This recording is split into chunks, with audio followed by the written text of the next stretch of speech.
और चूंकि आपने इतनी घोर संकट की घड़ी में नमोकार मंत्र का स्मरण किया है, इसलिए मैंने आपकी रक्षा की है। मेरा काम ही है कि किसी भी धार्मिक जन पर आए हुए संकट को दूर करना, यदि संकट की घड़ियों में भी उसकी आराधना पक्की हो तो। फिर उसने धन्य कुमार को, जो उसके वस्त्र थे पूरे पानी में भीग गए थे, उसने दिव्य वस्त्रों से और आभूषणों से अलंकृत कर दिया। वहीं पानी के नीचे ऐसा कुछ बना करके उसने धन्य कुमार को नए वस्त्र दिए, नए आभूषण पहना दिए। और उसके बाद फिर धन्य कुमार से निवेदन किया कि आपको जब तक विश्राम करना हो यहाँ बैठिए। तो धन्य कुमार बैठे रहे थोड़ी देर तक, क्योंकि वो जो घटना हुई थी उसके कारण थोड़ा बहुत तो अंदर हलचली थी। तो बैठने के बाद जब थोड़ी देर बाद मन शांत हो गया, तब धन्य कुमार ने बोला कि अब मुझे छोड़ दो। तब वो देव कहता है, जैसा आपका आदेश हो।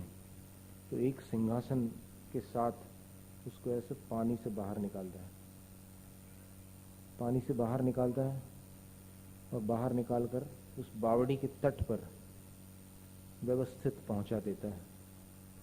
और तब तक वो लोग, हो सकता है कि घड़ी 2 घड़ी समय निकल गया हो इतनी देर में, वो लोग तो ये समझ कर कि काम तमाम हो गया, वहां से जा चुके थे उसके भाई। तो अब धन्य कुमार वहां पर बैठता है, थोड़ी देर तक के बैठे बैठे मन में सोचता है कि भैया लोग तो चले गए, अब मैं क्या करूं। वो अगर घर गए होंगे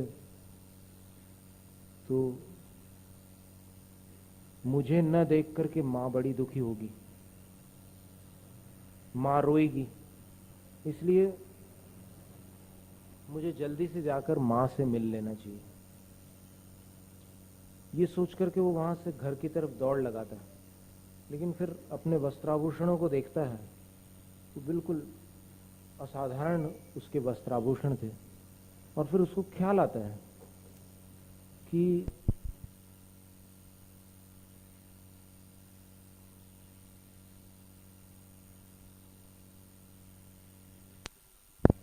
यदि आस पड़ोस के लोग दुश्मन हो तो फिर घर वाले एक होकर के उसका मुकाबला कर सकते हैं, लेकिन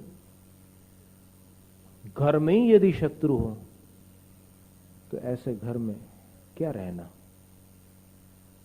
बस ऐसा सोच करके धन्य कुमार मन में ठान लेता है कि अब घर वापस नहीं जाना। और वो वहां से, उस समय राजगृही नगरी के राजा श्रेणिक थे और बड़ी कीर्ति थी उनकी। और इसने, धन्य कुमार ने भी नाम सुना था कि अपने मगध देश के जो सम्राट है वो श्रेणिक राजा है। इसलिए चलो श्रेणिक राजा से मिलते हैं अपन जाकर के, फिर आगे का भविष्य देखा जाएगा, जो होगा सो होगा, देखा जाएगा। श्रेणिक राजा से जाकर के मिलेंगे। तो वो राजगृह की तरफ निकल पड़ता है और रात को कहीं पर अपना समय व्यतीत करने के बाद देव ने उसको अंत में ये कहा था कि तुम कभी भी कहीं भी घबराना मत, कैसी भी परिस्थिति हो कभी चिंता मत करना, क्योंकि तुम्हारी श्रद्धा नमोकार मंत्र के प्रति है। और जिसके हृदय में नमोकार मंत्र है उसको कोई विपत्ति पराजित नहीं कर सकती, वो हर विपत्ति से पार निकल आता है। इसलिए तुम कभी चिंता मत करना। और नमोकार मंत्र की सच्ची आराधना करने वालों के तो देव भी रक्षक बन जाते हैं। इसलिए मैं तो यहां जल देवता था तो आपको जल से बचा करके बाहर निकाल रहा है, लेकिन कहीं भी चले जाओ वन देवता भी तुम्हारे सहयोगी बन जाएंगे, नगर देवता भी तुम्हारे सहयोगी बन जाएंगे, शासन देवता भी तुम्हारे सहयोगी बन जाएंगे, तुम निश्चिंत रहना। बोले तो धन्य कुमार को नमोकार मंत्र के प्रति और ज्यादा दृढ़ता आई थी, क्योंकि घटनाओं का असर पड़ता है जीवन पर। जब धन्य कुमार नमोकार मंत्र का आनंद पूर्वक स्मरण करता हुआ आगे बढ़ रहा था, तो आगे उसने जंगल में एक अजूबा देखा, आश्चर्य देखा। लेकिन उस जंगल को पार करने के पहले एक गांव मिला, और गांव के बाद उसको वो अजूबा देखने मिला, एक आश्चर्यकारी दृश्य। अब उस गांव के पास खेत थे, और उन खेतों में एक किसान हल चला रहा था। धन्य कुमार सोचते हैं कि ये कौन सा खिलौना है, आज तक माँ ने कभी मुझे बताया नहीं। ये देखो, ऐसे बैल आगे आगे चल रहे हैं और वो पीछे कुछ और है, और उसमें जमीन में गड्ढे होते जा रहे हैं, और ये किसान ऐसे जेब से कुछ निकाल निकाल कर ऐसे डालता जा रहा है। ये कौन सा खेल है? किसानों के बारे में उसने सुना था, लेकिन ऐसी माँ कभी उसको छोड़ती नहीं थी कि जाकर देख लो कभी कहीं, बस वो अपने ही पास रखती थी, उसको पता नहीं था कि ये क्या है। तब फिर देखता रहा देखता रहा। तब अचानक किसान की दृष्टि पड़ गई उसके ऊपर। तो किसान पूछता है कि कौन हो भाई?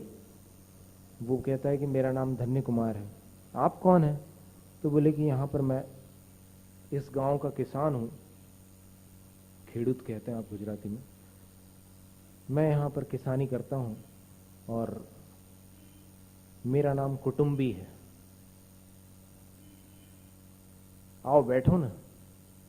तो धन्य कुमार बैठ जाता है उसके साथ एक पेड़ के नीचे, और बैठ करके दोनों थोड़ी देर बातचीत करते हैं।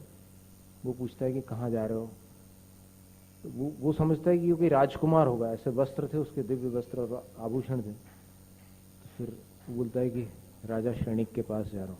तब तो उसको और भी लगता है कि ये तो बिल्कुल कोई स्पेशल आदमी है। फिर बोलता है कि अच्छा मेरे साथ भोजन करोगे? मैं अब भी भोजन लेकर के आता हूँ। धन्य कुमार को भूख लग रही थी, बोलता है कि हाँ करूँगा भोजन।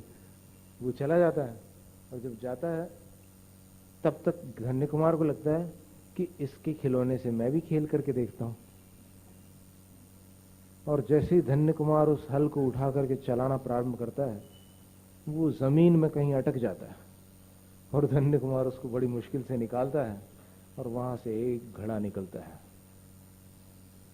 सिक्कों से भरा हुआ घड़ा। अब उस घड़े को देखकर धन्य कुमार घबरा जाता है, बोले कि ये क्या, मैंने कौन सा खेल खेल लिया, अब इसमें से ये आफत निकले। उसने जल्दी जल्दी मिट्टी से उसको ढक दिया, हल को भी और बैलों को वैसे ही छोड़ दिया, और चुपचाप उस पेड़ के नीचे ऐसे बैठ गया जैसे कि कुछ किया ही ना हो। करते हैं ऐसे बच्चे, कुछ एकदम शांत बैठा रहा। फिर वो आया, भात और जो कुछ भी लाना था उसको लेकर के आया। दोनों ने मिलकर के शुद्ध भोजन किया, और उसके बाद धन्य कुमार जाने लगा। तब फिर कुटुंबी बोलता है कि हमें भूल तो नहीं जाओगे?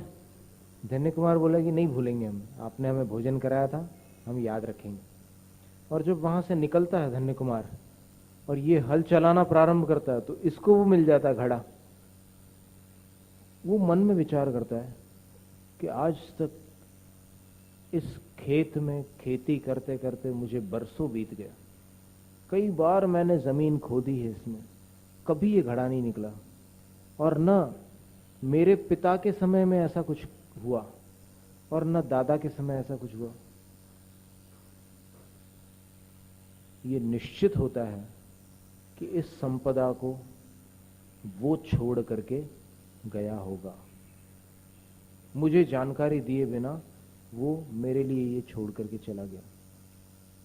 लेकिन फिर विचार आता है कि कितना उदार दिल है उसका, मतलब इतनी संपत्ति छोड़ करके जा रहा है मेरे लिए। अब धन्य कुमार तो कुछ और समझ करके वहां से निकल गया था, तो ये पीछा करता है उसका, और पीछा करते समय खूब आवाज लगाता है कि रुक जाओ धन्य कुमार, रुक जाओ। धन्य कुमार सोचता है कि अब फंस गया, इसने समझ लिया होगा कि मैंने हल चलाया है, अब ये कुछ ना कुछ बोलेगा, क्या करूं?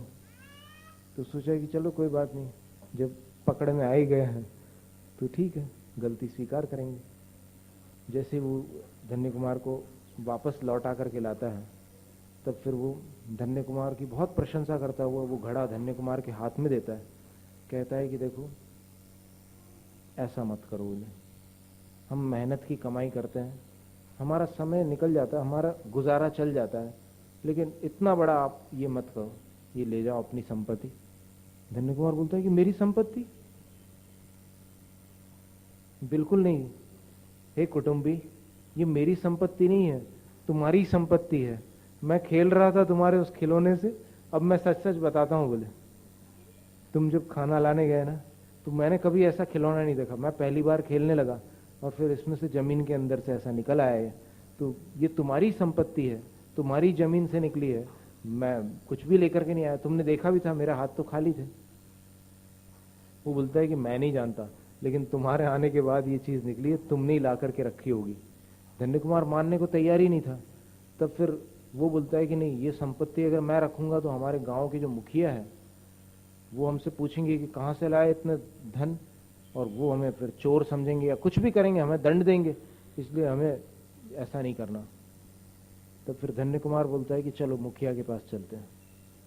तो दोनों मिलकर के मुखिया के पास जाते हैं और वो घड़ा रख देते हैं सामने और सारी घटना सुना देते हैं।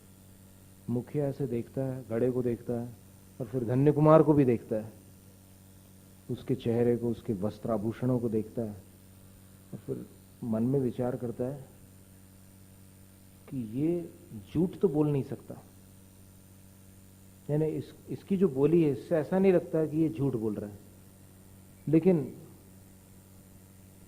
इसको देखने से ऐसा लगता है कि इतनी संपत्ति इसी के पुण्य में हो सकती है, इस किसान के पुण्य में कभी नहीं हो सकती। तब फिर राजा जो है वो पूरा घड़ा बोलते कि ठीक है, तुम्हारा नहीं है ना, लेकिन हम यहाँ के जो मुखिया हैं, गांव वाले हमें राजा मानते हैं, हम ये तुम्हें देते हैं। तो धन्य कुमार राजा की बात कैसे टाले? तो धन्य कुमार ऐसे अपने हाथों में ले लेता है उसको और फिर वो राजा से कहता है कि राजन, आपने ये हमें दे दिया, हम ये घड़ा इस किसान को देते हैं। उसके किसान के हाथ में, कुटुंबी के हाथ में वो रख देते हैं। वो किसान इनके पैर छूता है और धन्य कुमार वहां से आगे रवाना हो जाता है। धन्य कुमार सोचता है कि अब ऐसे खेल नहीं खेलेंगे कभी, आगे निकल जाता। तब उसको जंगल में एक अजूबा दिखाई देता है। वो अजूबा क्या था कि जंगल में कुछ ऐसे जंगली जानवर, कुछ ऐसे प्राणी आपस में हिल मिल करके बड़े प्रेम से बर्तन कर रहे थे। मतलब इतने खूंखार प्राणी कि जो किसी को देख ले तो फिर जिंदा ना छोड़े। वो जानवर आपस में बड़े प्रेम से वहां पर बर्तन कर रहे थे। मतलब उनका बर्ताव वैसा नहीं लग रहा था, खूंखार और भयानक और भय से भरा हुआ, जैसे हिरण है और चीते, भेड़िए वगैरह। ये एक दूसरे को देख करके एकदम, वो तो पकड़ना चाहते हैं और ये भागना चाहते हैं, लेकिन वहां के वातावरण में उसको लगा कि यहाँ तो ये लोग सब एक साथ बड़े प्रेम से मिले हुए हैं। उसको आश्चर्य हुआ कि ऐसा कैसे हो सकता है। मैंने हमेशा यही सुना है कि ये खूंखार प्राणी होते हैं, खाते हैं, जानवरों का शिकार करते हैं। तो ये शिकारी जानवर, सामने शिकार है लेकिन फिर भी शिकार क्यों नहीं करते, क्या बात है? तो ऐसे थोड़ी देर तक के विचार करता रहता है। वो जानवर इसको भी देख लेते हैं, धन्य कुमार को, लेकिन हमला नहीं करते। धन्य कुमार को लगता है कि जरूर कोई बात है यहाँ। फिर एक पेड़ की तरफ सांप को जाता हुआ देखता है, तो फिर थोड़ी दूर पीछे जाता है, देखता है कि सांप कहाँ जा रहा है। तो फिर घने वृक्षों के बीच में एक ऐसा स्थान था जहां वो देखता है कि वो सांप ऐसे जाकर के, एक मुनिराज बैठे हुए थे, उनके शरीर पर से ऐसे चढ़ता हुआ ऐसे थोड़ी देर रुकता है और फिर आगे बढ़ जाता है। तब धन्य कुमार को लगता है कि ये गुरु की साधना का प्रभाव है कि उनके आसपास का वातावरण भी अहिंसा से भर गया है। यहां कोई किसी की हिंसा नहीं कर सकता। तो बड़ी भक्ति पूर्वक जाकर के धन्य कुमार विधिवत उनको नमस्कार करता है और नमस्कार करने के बाद उनके मुख से धर्म का उपदेश सुनता है। धर्म के उपदेश में उन्होंने बताया कि किस प्रकार मनुष्य को जीवन जीना चाहिए। भोजन कैसा होना चाहिए, दिनचर्या कैसी होनी चाहिए, आजीविका कैसी होनी चाहिए, और सारी बातें बताई। कौन सी चीजें अनुचित है, कौन सी चीजें उचित है, गृहस्थ जीवन में क्या कर्तव्य होता है। वो सारा उपदेश सुनने के बाद धन्य कुमार को लगा कि ये गुरुजी तो बहुत बड़े ज्ञानी हैं। तब उसके मन में जो शंकाएं उठ रही थी, उसने वहां पर प्रश्न पूछा कि गुरुवर,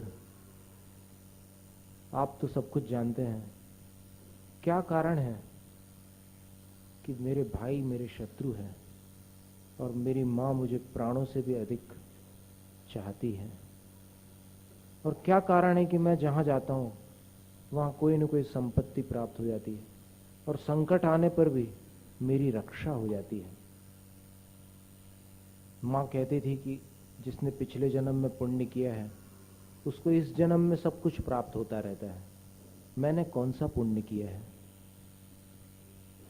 तब गुरु महाराज अवधि ज्ञान से उसके जन्म जन्मांतरों को जानकर कहते हैं कि हे धन्य कुमार, अब ध्यान से सुन, तूने पूर्व जन्मों में क्या किया है वो मैं बताता हूं। अब क्या बताते हैं इसको फिर देखेंगे। अरिहंत को नमन, अरिहंत को नमन,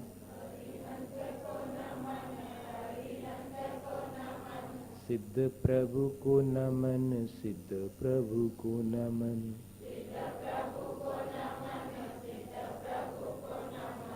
आचार्य को नमन, आचार्य को नमन,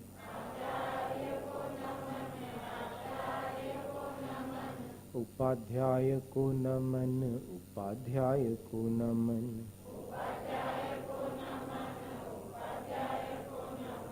सर्व साधु को नमन, सर्व साधु को नमन,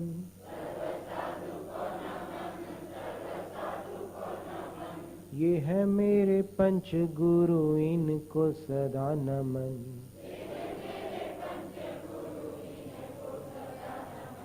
इनके नमन से हो मुक्ति पथ पे गमन,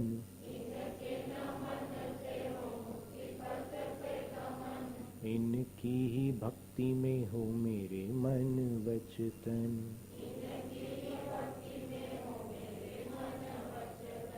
अरिहंत जय जय, सिद्ध प्रभु जय जय,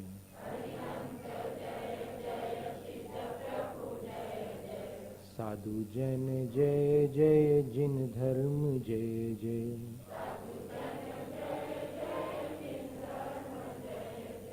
अरिहंत मंगल, सिद्ध प्रभु मंगल,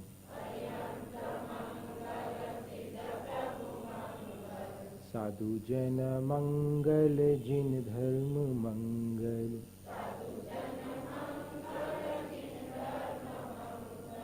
अरिहंत उत्तम, सिद्ध प्रभु उत्तम,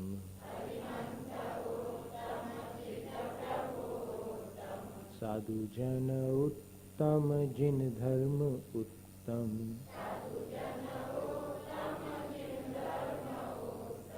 अरिहंत शरणा, सिद्ध प्रभु शरणा,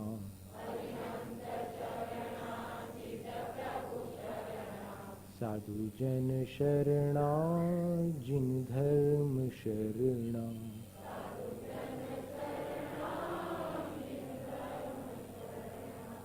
चार शरण अग हरण जगत में,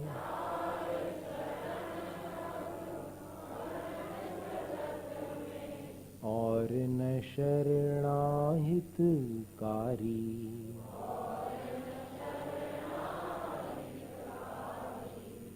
जो जन ग्रहण करें वे होते,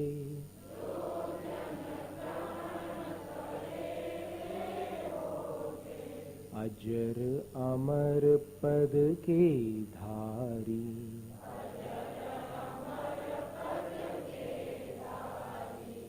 नमस्कार श्री अरिहंतों को,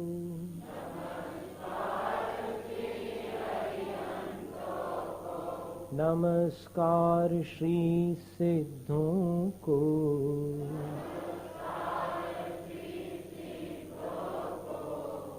आचार्यों को, उपाध्यायों को,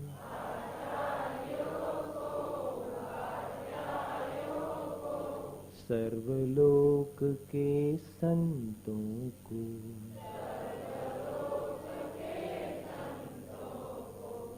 ओम शांति। वांछित फलदात्री चिंतामणि सदृश मात तेरा, वंदन करने वाले मुझको मिले पता मेरा। बोधि समाधि विशुद्ध भावना आत्म सिद्धि मुझको मिले, और मैं पा जाऊं मां मोक्ष महासुख को।